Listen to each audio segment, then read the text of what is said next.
Diane wakes up at 6 every morning for the last 2 decades. She makes coffee, checks her phone, sees a missed call from an unknown Denver number, and she ignores it. Robert left for a conference 3 days ago. He calls every night at 9 like clockwork. Tonight, the call doesn't come. At 11, the unknown number calls again. Diane answers this time, expecting a wrong number or a robocall. A woman's voice asks if she's speaking to Robert Kessler's house. Diane says yes, confused. The woman introduces herself as Sarah Whitlock. She says she's married to Robert. She says they have 2 children together, ages 11 and 14. She says his flight from Denver was delayed and she wanted to check if he'd called his other house yet because he hadn't called hers. Diane doesn't respond right away. She asks Sarah to repeat what she just said. Sarah repeats it and adds a detail that breaks whatever calm Diane had left Robert's middle name, his mother's maiden name, the exact address of the house Diane lives in. Details a stranger shouldn't have unless she'd heard them from Robert himself. Diane hangs up. She sits at the kitchen table for 40 minutes without moving. Diane calls her daughter, Emily Kessler, 23 years old, living in Portland. She doesn't tell her everything, just asks if she has any of her father's old work emails saved from when she helped him set up a new laptop 2 years ago. Emily asks why. Diane says she needs to check something for taxes. Emily, suspicious but not pressing, sends over a folder. Diane spends the night going through them. Most are invoices, shipping manifests, client names she. Then she finds one from 6 years ago, a hotel confirmation for a trip to Denver, booked under Robert's name and a name she doesn't recognize, Sarah Whitlock. A room with a queen bed. Duration 11 nights. Robert told her that trip was a work seminar in Phoenix. She finds more, a car loan statement, addressed to a P.O. box in Denver, co-signed by Robert and Sarah Whitlock. A pediatrician's bill for 2 children with the last name Kessler Whitlock. She sits with her hands flat on the table, staring at the screen until sunrise. Diane doesn't sleep. She scrolls back further, past the hotel confirmations, into an old shared photo album Robert set up years ago on a family cloud account, one he clearly forgot still synced to a browser Diane occasionally used. Buried in a folder labeled Work Trips 2014 are pictures that have nothing to do with work: a birthday party with a cake reading Happy 5th Noah, a Christmas morning with 2 kids in matching pajamas tearing open presents in a living room Diane has never seen. In one photo, Robert wears the same blue sweater he wore to their own family Christmas that same year, 6 days apart, according to the file's metadata. She zooms in on the background of one image. She realizes she's looking at proof of an entire second life that ran in parallel to her own, decorated with its own furniture, its own holidays, its own inside jokes she'll never be part of. Robert comes home Sunday evening, tan from what he says was a work trip to Arizona. He kisses Diane on the cheek, drops his bag by the door, asks what's for dinner. Diane says nothing's ready yet and asks him to sit down. He sits, still in his travel clothes, checking his phone. Diane places her laptop on the table facing him, open to the hotel confirmation. Robert's face changes color before he says a single word. He starts to explain, says it's not what it looks like, says Sarah is a business partner, says the kids aren't his. Diane pulls up the school photos next, then Robert stops talking.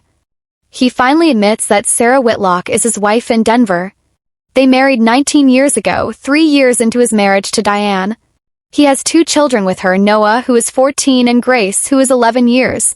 He's been living a split life for nearly 2 decades, splitting weeks between Chicago and Denver under the excuse of consulting work, maintaining 2 households, 2 families, 2 versions of himself. Diane asks him one question: does Sarah know about her? Robert says no. Sarah believes she's his only wife. Diane asks if their own 3 children, Emily, Daniel, and Claire, knew anything. Robert says no again.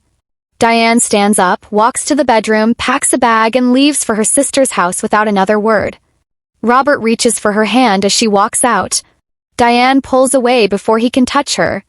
The door, she turns around one last time and asks how he managed it logistically for 19 years, 2 mortgages, 2 sets of birthdays, 2 anniversaries.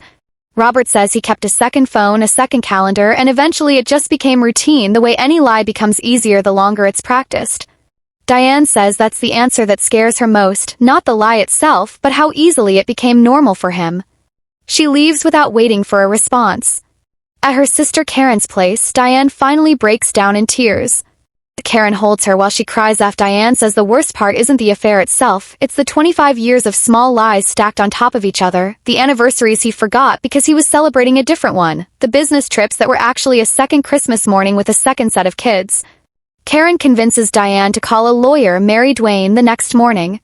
Mary explains that a bigamous marriage complicates things, but Diane's own marriage remains legally valid since hers came first. She advises Diane to gather every financial document she can before Robert has a chance to move money or destroy evidence. Diane agrees, though the idea of playing detective in her own marriage exhausts her. Karen asks the question Diane has been avoiding, whether she wants to save the marriage if Robert ends things with Sarah completely. Diane says she doesn't know yet, that the version of Robert she loved for 25 years might not have existed at all, just a character he performed convincingly enough that even he seemed to forget it was fake. Karen doesn't push further. She makes up the guest room and sits with Diane until she finally falls asleep at almost 2 in the morning. Diane drives to the house while Robert is at work. She finds a locked drawer in his home office she never had reason to open before. Inside, a second passport under a slightly altered version of his name, Robert James Kessler, listed as Robert James Kessler mark on the Denver documents. A second social security card. Bank statements from a Denver credit union showing regular deposits, nearly matching what he claimed was his consulting income in Chicago, meaning he'd been splitting a single salary across 2 households without either family knowing the full picture. She also finds letters of them written by Sarah over the years, some dating back to when Noah was born. In one, Sarah writes about how much she loves their quiet life together, how grateful she is he chose to build a family with her despite how busy his work keeps him. The affection in the letters is real. Sarah isn't a mistress who knew what she was doing. She's another woman who believed, exactly like Diane did, that she had married an honest man. She took a picture of everything with her phone before putting it back exactly where she found it, not to tip Robert off that she's seen it. That evening she sends copies to Mary, who tells her this is exactly the kind of documentation that will matter later, both for the divorce and for protecting the children's financial interests going forward. Mary also flags something Diane missed: a life insurance policy naming Sarah as primary beneficiary, taken out the same year Noah was born, with Diane and her children listed nowhere on it despite Robert's income for 2 decades coming almost entirely from work Diane helped make possible by managing their home and raising their kids while he traveled. Diane decides to call Sarah back. It's a decision she debates for 2 days before making it. When Sarah picks up, Diane tells her everything: 25 years of marriage, 3 children, a house in the same state Robert claimed to only visit for work. There's a long silence on the line. Sarah finally says she suspected something for years but never had proof, that Robert always had an excuse ready, that she stopped asking questions because she was afraid of what she'd find. 2 women, who are strangers an hour ago, spend 3 hours on the phone talking. They realize Robert used almost the same lines with both of them during his proposal, almost the same anniversary gifts, almost the same vacation photos reused from one trip. Sarah cries. Diane, surprisingly, feels a strange kinship with her instead of resentment. Neither of them is the villain in this story. Before hanging up, Sarah asks Diane whether Diane thinks Robert ever really loved either of them or if the whole thing was just a performance he got comfortable running. Diane says she used to think the answer mattered, but now she thinks the only thing that matters is that both of them built real lives out of what they believed was true, and that's not something Robert gets to take credit for or destroy retroactively. Diane tells her children the truth at dinner at Karen's house. Emily is the first to react, furious, demanding to know how long Diane knew and why she didn't say anything sooner. Diane explains she only found out days ago. Daniel Kessler, 20 years old, goes quiet, staring at his food. Claire, the youngest at 17, asks if she has siblings now. Diane says yes, a half-brother and half-sister in Denver close to her own age. The reaction splits the family. Emily wants nothing to do with Robert or his second family. Daniel wants to meet his half-siblings, curious more than angry. Claire, still living at home, has to see Robert every time he tries to come by the house, and each visit turns into a shouting match that Diane eventually has to break up. Claire spends the next week barely speaking to anyone, spending most evenings locked in her room. Diane checks on her every night regardless, sitting outside the door until Claire eventually lets her in on the 5th night. Claire admits she's angry not just at Robert but at herself, for all the time she bragged to friends about her dad being the most dependable parent she knew. Diane tells her she felt the exact same betrayal of her own judgment, and that neither of them did anything wrong by trusting a man who spent 2 decades making sure they didn't doubt his movements. Robert tries to fix things with money and grand gestures. He shows up at the house with flowers Diane throws in the trash. He offers to sell the Denver property and give the proceeds to Diane and the kids. He says he'll cut Sarah off completely, that he chose the wrong life and now he wants to choose the right one. Diane tells him there is no right one left to choose. Both families were real to him, and both were lies to everyone else. Mary, Diane's lawyer, informs her that because Robert's second marriage to Sarah is legally void, Sarah has no claim to Robert's estate the way Diane does, but Robert's assets, all of them, are now open to full disclosure in the divorce. Diane learns Robert has been funneling money into a Denver account for years, using funds that legally belong to the marital estate she built with him. Mary says this works in Diane's favor for the settlement, though Diane feels no satisfaction hearing it. Robert also tries reaching out to Emily, showing up unannounced at her apartment in Portland. Emily refuses to let him inside, telling him through the chain door that she needs time before she can even look at him without feeling sick. Robert leaves a letter under her door instead, apologizing for the years of secrecy but stopping short of explaining why he never once considered telling the truth.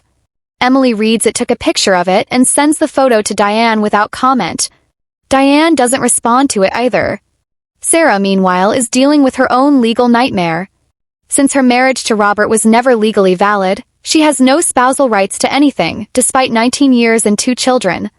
She hires her own attorney, Frank Jack, who explains her only real path forward is a paternity and child support claim on Robert's behalf for Noah and Grace, since biological children retain rights regardless of the marriage's legality. Diane, hearing about Sarah's situation through their now regular phone calls, feels an unexpected pull to help her.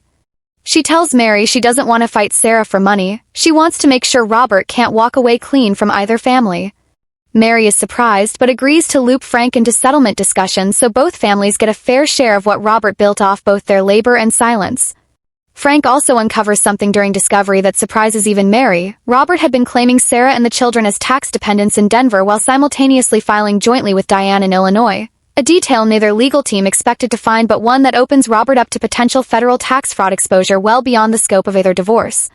Robert's own attorney urges him to cooperate fully rather than risk a criminal referral, and for the first time since the truth came out, Robert seems genuinely frightened rather than simply caught.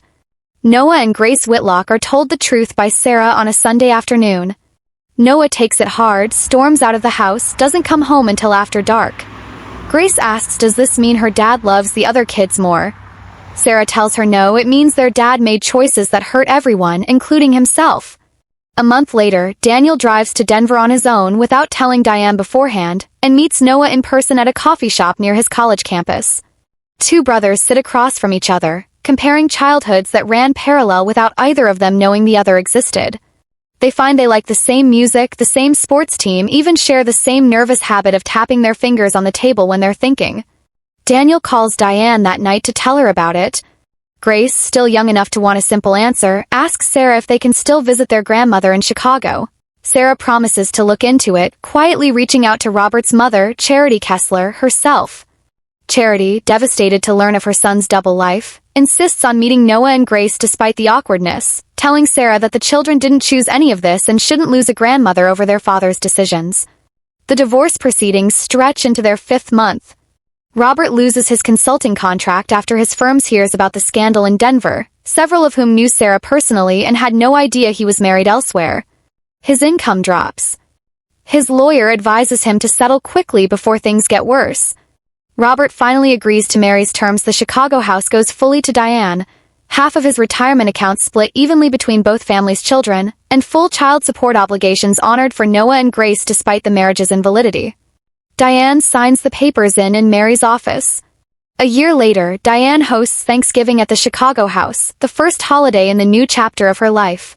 Emily comes, still cautious about the whole situation but willing to be in the same room as her mother's new normal. Claire brings a boyfriend for the first time. Daniel brings Noah, who's driven in from Denver for the weekend, the 2 brothers now closer than either expected to be with someone they only met a year ago. Sarah calls Diane that evening not to talk about Robert but just to check in on her. Their relationship has become something neither of them could have predicted, not friendship exactly, but a mutual understanding built entirely out of shared betrayal, 2 women who refuse to let one man's dishonesty turn them into enemies. Robert, for his part, lives alone now in a small apartment near his old Chicago office, seeing his children on a rotating schedule that none of them particularly enjoy. He asks Diane once, during a brief phone call about Claire's college tuition, if she thinks he'll ever be forgiven. Diane tells him forgiveness isn't the question anymore. Question is whether he can live with what he did, and that's not something she can answer for him. 6 months after the settlement, Diane runs into an old friend, Michael Sorrentino, at a gallery opening where one of her paintings hangs for the first time. They talk for an hour, the first conversation Diane has had in over a year that doesn't circle back to Robert. She doesn't chase anything with it. She's not ready, and she tells Michael as much. He says he isn't going anywhere. It's the first time in a while Diane feels like her life belongs to her again, not something being rebuilt around someone else's wreckage. Diane starts therapy the following spring, not because she's falling apart, but because she wants to understand how 25 years of marriage can hide so much without a single crack showing through. Thanks for watching. Don't forget to like, subscribe, and drop your comment below.